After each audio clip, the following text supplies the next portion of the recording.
Magandang hapon, Maisog USA! Magandang umaga, Pilipinas. Sa ngalan po ng Kingdom of Jesus Christ Community dito sa Los Angeles, California, at sa buong mundo, kami po ay nagkikiisa sa sambayan ng Pilipino na maisog ngayon sa araw na ito.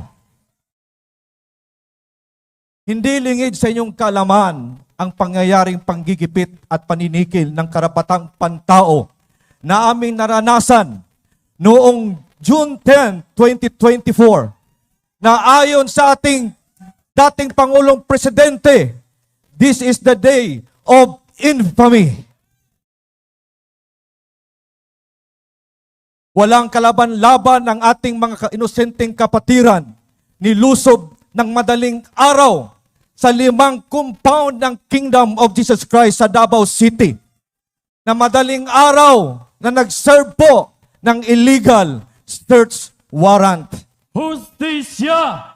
Justisya! Justisya! Justisya! Justisya! Sa madaling araw, nilusob ng 2 batalyong kapulisan na armado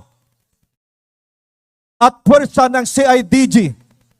At akala natin at inaasahan natin na tagapagtanggol.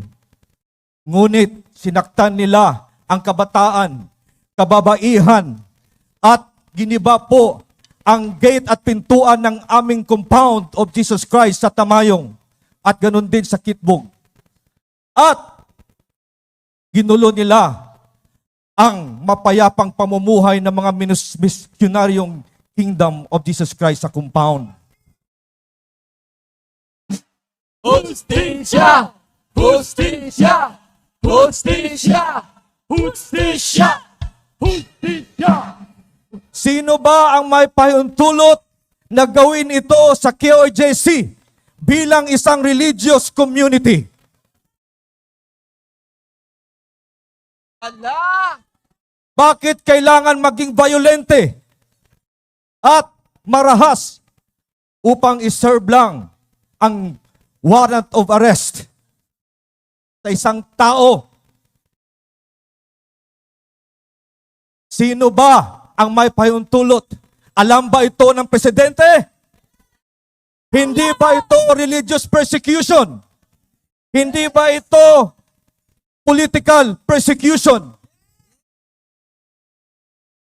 Alam nyo, nung 20 days pa lang, walang imik ang presidente.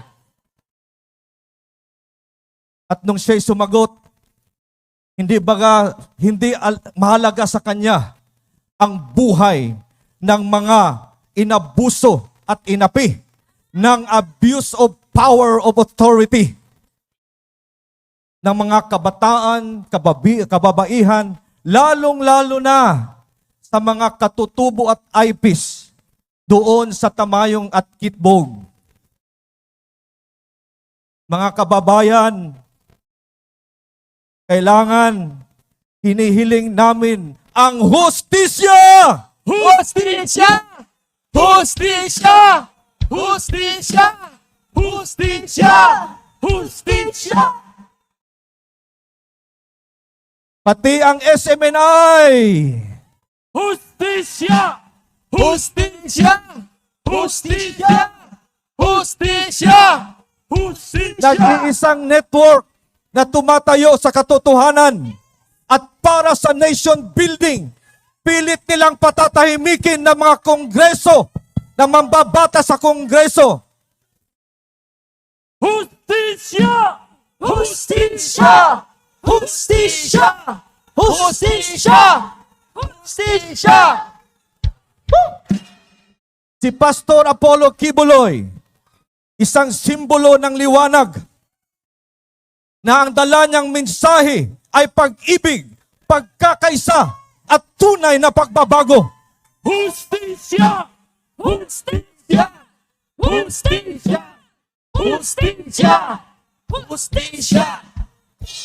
Kaya kami ay nakikiisa ngayon sa puwersa ng Maisog USA, hindi lamang dito sa California, maging sa buong mundo. Justicia! Justicia! Justicia! Justicia! Justicia! Sinabi po ng salita ng Diyos sa Proverbs 29 verse 2, when a righteous rule, people will rejoice. But when the wicked rule, people will mourn. Kaya tayo ay umaasa na magkakaroon muli ng isang matuwid na pinuno ng ating bansa. Isang pinuno na may takot sa Diyos. Isang pinuno na kung saan binibigyan ng kahalagahan ang karapatang pantao. Kaya naniniwala kami sa ngalan po ng aming spiritual leader, ng aming mahal na pastor, Pastor Apollo Siki Buloy, patuloy ang pananawagan namin sa hustisya. We believe that this is Hustisya! not only the fight Justicia! of KOJC, ngunit ito ay laban ng bawat Pilipino. Ang pananawagan natin para sa kapayapaan at pantindig ng ating karapatan bilang Pilipino. Kaya tayo ay umihiling ngayon, umaasa ng isang divine intervention sa bansang Pilipinas na magkakaroon tayo ng isang matuwid na leader na siyang magdadala sa atin ng tunay na kapayapaan, tunay na pagbabago. Kaya kami po ay nakikiisa at magkakaroon nawa ng mas malalim na kahulugan ng ating pambansang awit. Sa manlulupig, di tayo pasisiil. Mabuhay ang maisog. Mabuhay ang Pilipino. Mabuhay! Mabuhay si Pastor Apollo Siki Buloy. Tayo at nalaban tayo para sa Diyos at sa Pilipinas nating mahal. Bansang Pilipinas! Justisya! Mabuhay tayong lahat!